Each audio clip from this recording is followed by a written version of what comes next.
తమ మిషన్ విజయవంతం కావడంలో నాసా కృషిని తాను సాధారణ స్థితికి రావడానికి సాయం చేసిన టెక్నీషియన్స్ కు సునీత ధన్యవాదాలు తెలిపారు. అలాగే అమెరికా అధ్యక్షుడు డొనాల్డ్ ట్రంప్, స్పేస్ ఎక్స్ అధినేత ఎలాన్ మస్క్ లకు ప్రత్యేక ధన్యవాదాలు తెలిపారు. గతంలో తీసుకున్న శిక్షణ వల్లే ఐఎస్ఎస్ కు తీసుకువెళ్లడం, అక్కడి పరిస్థితులకు తగ్గట్టుగా గడపడం, తిరిగి భూమిపైకి రావడంలో, అలాగే పునరావాసం, కొత్త సవాళ్లకు సిద్ధం కావడానికి ఎంతో సహాయం చేశారని కూడా అన్నారు. భూమిపైకి వచ్చాక ఇప్పటికే తాను 3 మైళ్లు పెరుగుతున్నాయని సునీత అన్నారు. ఐఎస్ఎస్ లో ఉన్న సమయంలో తమ టాస్క్లో భాగంగా ఎన్నో సైన్స్ ప్రయోగాలు చేపట్టామని, శిక్షణ పొందామని విల్మోర్ పేర్కొన్నారు.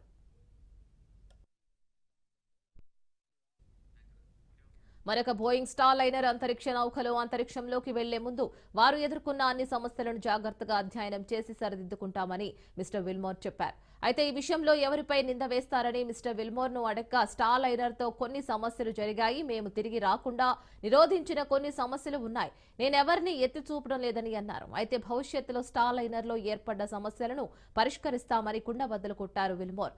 సునీత విలియమ్స్, బుచ్ విల్మోర్లతో పాటు మరో వ్యోమగామి crew 9 commander Nick Hague mission చుట్టూ రాజకీయం నడిచిందన్న వాదనను తోసిపుచ్చారు. మొత్తంగా సునీత విలియమ్స్, బుచ్ విల్మోర్లు చేసిన వ్యాఖ్యలను బట్టి చూస్తే మరోసారి స్పేస్ లో వెళుతున్నామని చెప్పకనే చెబుతున్నాయి. మరోసారి చేపట్టే ఈ యాత్ర ఎప్పుడు చేయబోతున్నారు, ఈసారి ఎన్ని రోజులు ఉండబోతున్నారు, ఎటువంటి జాగ్రత్తలు తీసుకుంటారో తెలియాలంటే వేచి చూడాల్సిందే.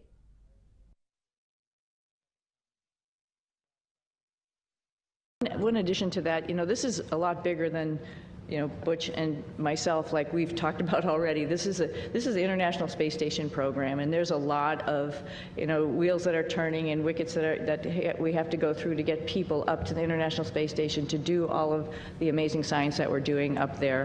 We recognize that, we know that, just like anybody else in the astronaut office, and we came, as Butch has mentioned before, prepared, and we are ready to do that pivot and be part of that bigger thing that's not just about us, knowing that everybody on the ground, there's a huge team of people, like I quickly mentioned in my quick thank you, but there's a huge group of people who are looking at the whole program and understanding how and what was the best time and way to get us back home.